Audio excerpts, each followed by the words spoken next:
مستقیم نے محمودہ کو پہلی مرتبہ اپنی شادی پر دیکھا۔ عارسی مصحف کی رسم ادا ہو رہی تھی کہ اچانک اس کو دو بڑی بڑی غیر معمولی طور پر بڑی آنکھیں دکھائی دی۔ یہ محمودہ کی آنکھیں تھیں جو ابھی تک کنواری تھی۔ مستقیم عورتوں اور لڑکیوں کے جھرمٹ میں گھرا تھا۔ محمودہ کی آنکھیں دیکھنے کے بعد اسے قطعاً محسوس نہ ہوا کہ عارسی مصحف کی رسم کب شروع ہوئی اور کب ختم ہوئی۔ اس کی دلہن کیسی تھی یہ بتانے کے لیے اس کو موقع دیا گیا تھا، مگر محمودہ کی آنکھیں اس کی دلہن اور اس کے درمیان ایک سایہ مخملی پردے کی مانند حائل ہو گئی۔ اس نے چوری چوری کئی مرتبہ محمودہ کی طرف دیکھا۔ اس کی ہم عمر لڑکیاں سب چہچہا رہی تھی۔ مستقیم سے بڑے زوروں کی چھیڑ خانی ہو رہی تھی، مگر وہ الگ تھلگ کھڑکی کے پاس گھٹنوں پر ٹوڑی جمائے خاموش بیٹھی تھی۔ اس کا رنگ گورا تھا، بال تختیوں پر لکھنے والے سیاہی کے مانند کالے اور چمکیلے تھے۔ اس نے سیدھی مانگ نکالی تھی جو اس کے بیضوے چہرے پر بہت سجتی تھی۔ مستقیم کا اندازہ تھا کہ اس کا قد چھوٹا تھا، چنانچہ جب وہ اٹھی تو اس کی تصدیق ہو گئی۔ لباس بہت معمولی قسم کا تھا۔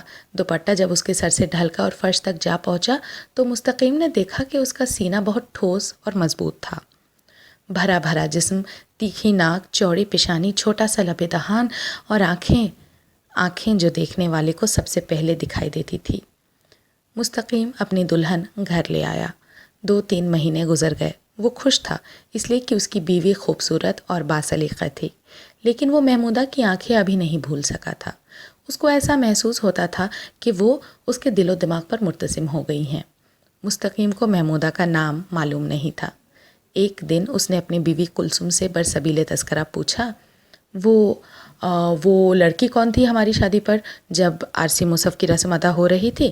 وہ ایک کونے میں کھڑکی کے پاس بیٹھی ہوئی تھی۔ کلثوم نے جواب دیا، میں کیا کہہ سکتی ہوں، اس وقت کئی لڑکیاں آئی تھیں، معلوم نہیں آپ کس کے متعلق پوچھ رہے ہیں۔ مستقیم نے کہا، وہ جس کی یہ بڑی بڑی آنکھیں تھیں۔ کلثوم سمجھ گئی، آپ کا مطلب محمودہ سے ہے؟ ہاں واقعی اس کی آنکھیں بہت بڑی ہے، لیکن بری نہیں لگتی۔ غریب گھرانے کی لڑکی ہے، بہت کم گو اور شریف، کل ہی اس کی شادی ہوئی ہے۔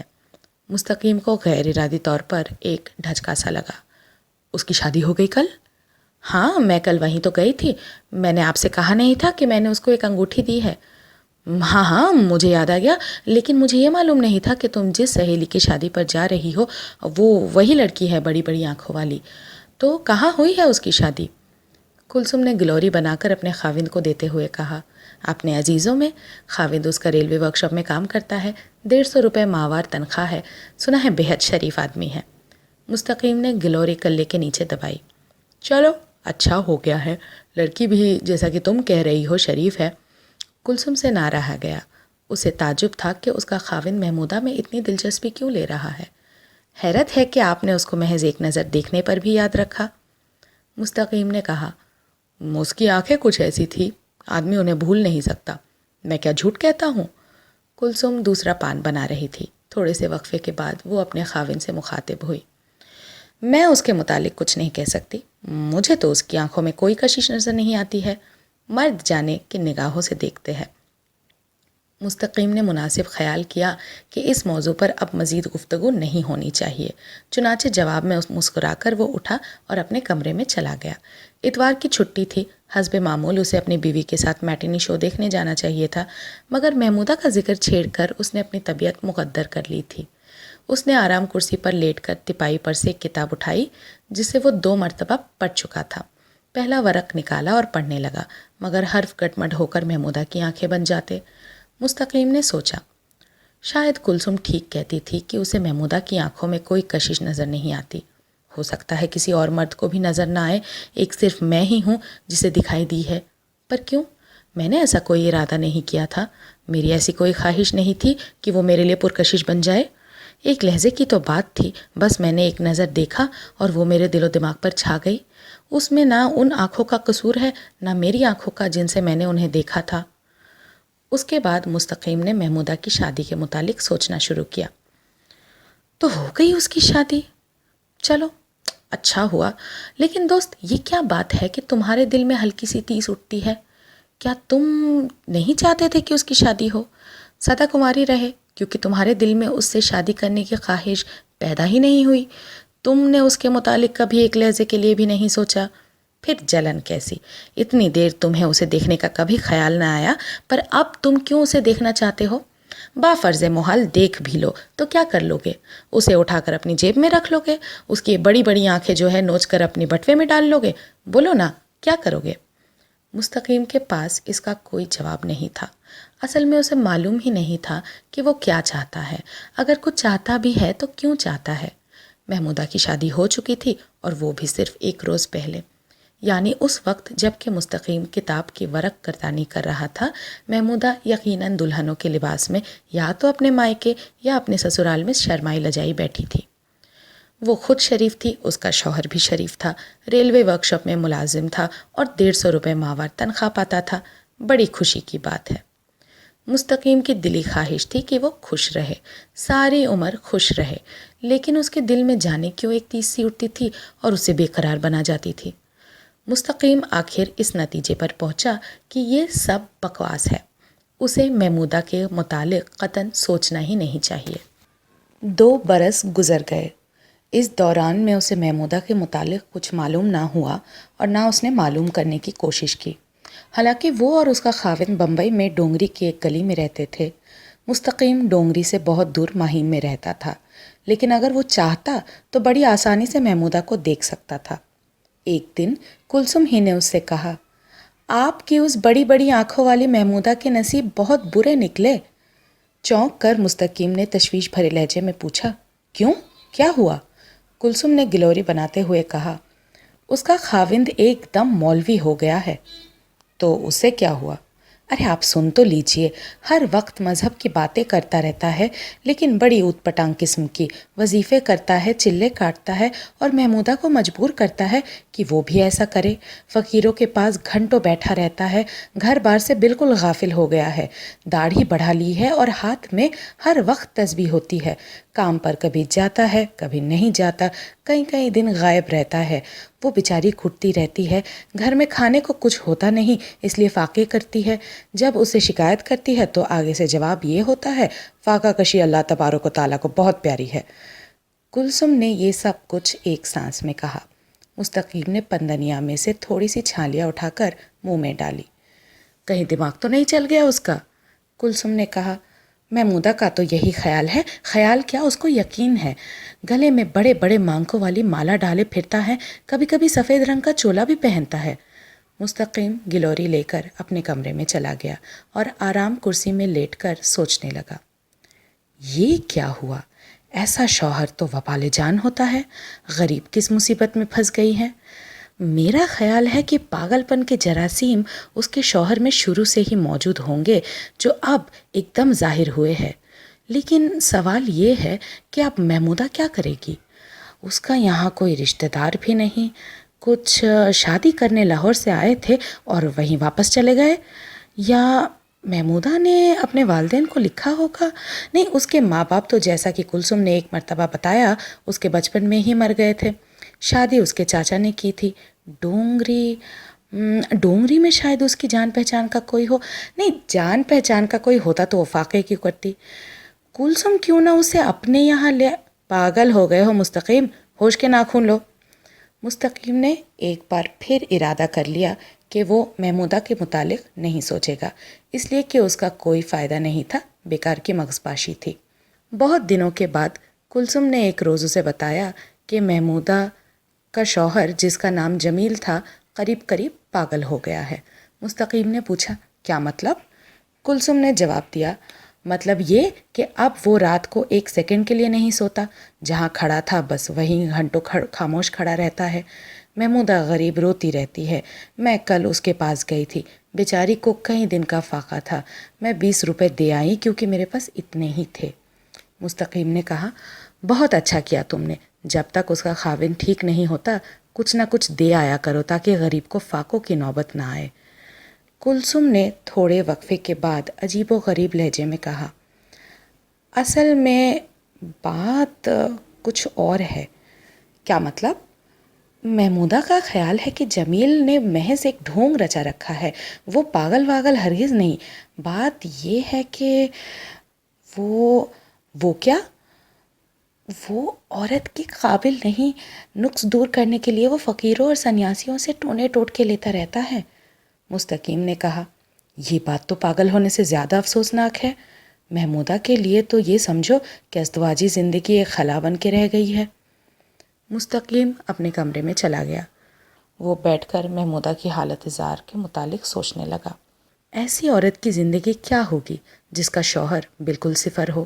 کتنے ارمان ہوں گے اس کے سینے میں، اس کی جوانی نے کتنی کپ کھپا دینے والے خواب دیکھے ہوں گے، اس نے اپنے سہیلیوں سے کیا کچھ نہیں سنا ہوگا، کتنی نا امیدی ہوئی ہوگی غریب کو جب اس نے چاروں طرف خلا ہی خلا نظر آیا ہوگا۔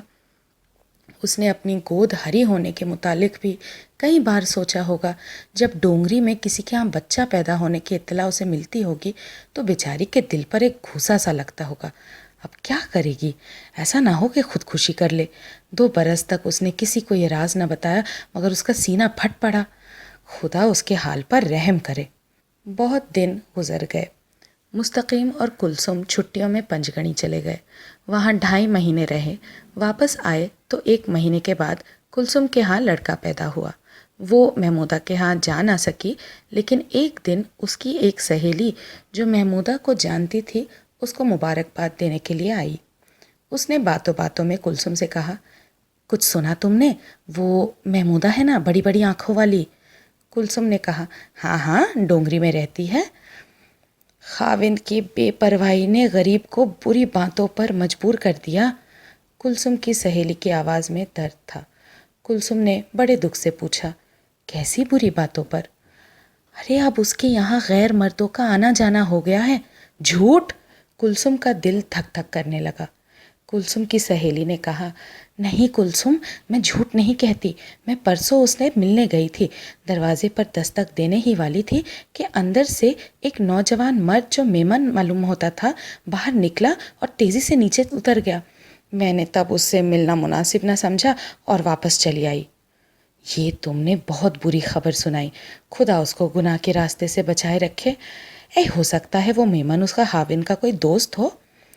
کلثوم نے خود کو فریب دیتے ہوئے کہا۔ اس کی سہیلی مسکرائی، دوست چوروں کی طرح دروازہ کھول کر بھاگا نہیں کرتے کلثوم۔ کلثوم نے اپنے خاوند سے بات کی تو اسے بہت دکھ ہوا۔ وہ کبھی رویا نہیں تھا، پر جب کلثوم نے اسے یہ اندوناک بات بتائی کہ محمودہ نے گناہ کا راستہ اختیار کر لیا ہے تو اس کی آنکھوں میں آنسو آ گئے۔ اس نے اسی وقت تہیہ کر لیا کہ محمودہ ان کے یہاں رہے گی۔ چنانچہ اس نے اپنی بیوی سے کہا، یہ بڑی خوفناک بات ہے، تم ایسا کرو، ابھی جاؤ اور محمودہ کو یہاں لے آؤ۔ کلثوم نے بڑے روکھے پن سے کہا، میں اسے اپنے گھر نہیں رکھ سکتی۔ کیوں؟ مستقیم کے لہجے میں حیرت تھی۔ بس میری مرضی، وہ میرے گھر میں کیوں رہے؟ اس لیے کہ آپ کو اس کی آنکھیں پسند ہے؟ کلثوم کے بولنے کا انداز بہت زہریلا اور طنزیہ تھا۔ مستقیم کو بہت غصہ آیا مگر وہ پی گیا۔ کلثوم سے بحث کرنا بالکل فضول تھا۔ ایک صرف یہی ہو سکتا تھا کہ وہ کلثوم کو نکال کر محمودہ کو لے آئے، مگر وہ ایسے اقدام کے متعلق سوچ ہی نہیں سکتا تھا۔ مستقیم کی نیت قطعاً نیک تھی، اس کو خود اس کا احساس تھا۔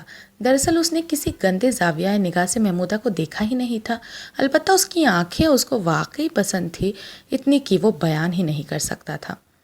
وہ گناہ کا راستہ اختیار کر چکی تھی، ابھی اس نے صرف چند قدم ہی اٹھائے تھے، اس کو تباہی کے غار سے بچایا جا سکتا تھا۔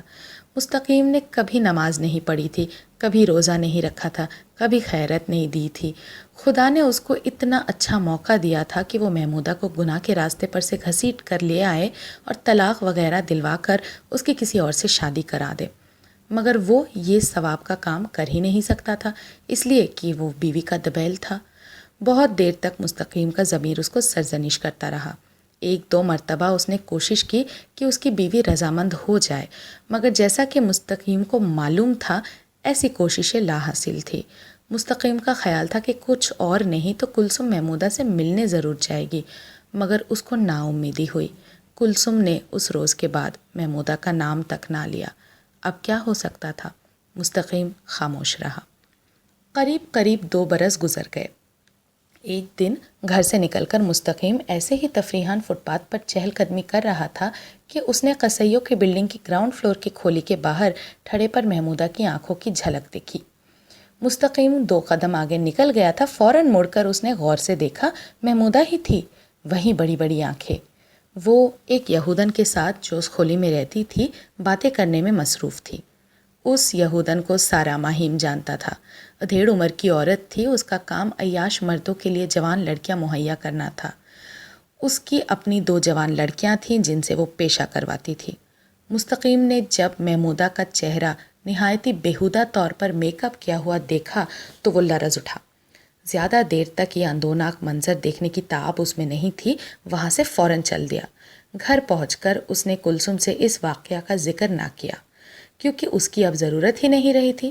محمودہ اب مکمل عصمت فروش عورت بن چکی تھی۔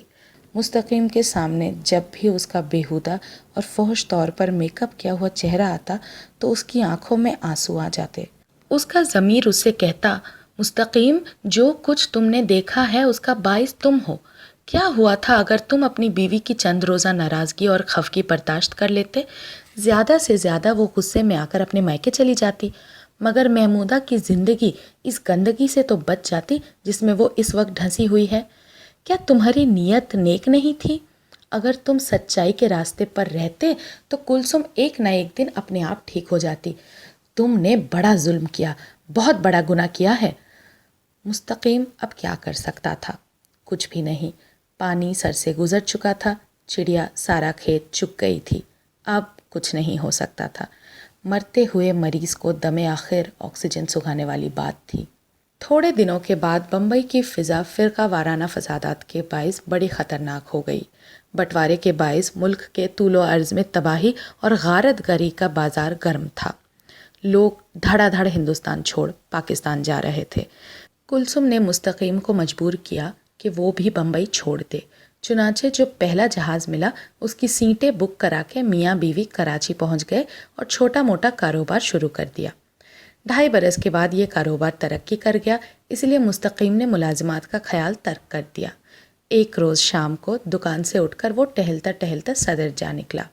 جی چاہا کہ ایک پان کھائے۔ 20-30 قدم کے فاصلے پر اسے ایک دکان نظر آئی جس پر کافی بھیڑ تھی۔ آگے بڑھ کر وہ دکان کے پاس پہنچا۔ کیا دیکھتا ہے کہ محمودہ پان لگا رہی ہے۔ جھلسے ہوئے چہرے پر اسی قسم کا فوش میک اپ تھا۔ لوگ اسے گندے گندے مذاق کر رہے ہیں اور وہ ہنس رہی ہے۔ مستقیم کے ہوش و حواس غائب ہو گئے۔ قریب تھا کہ وہاں سے بھاگ جائے کہ محمودہ نے اسے پکارا، ارے دولہے میاں ادھر آؤ، تمہیں ایک فرسٹ کلاس پان کھلائیں، ہم تو تمہاری شادی میں بھی شریک تھے۔ مستقیم بالکل پتھرا گیا۔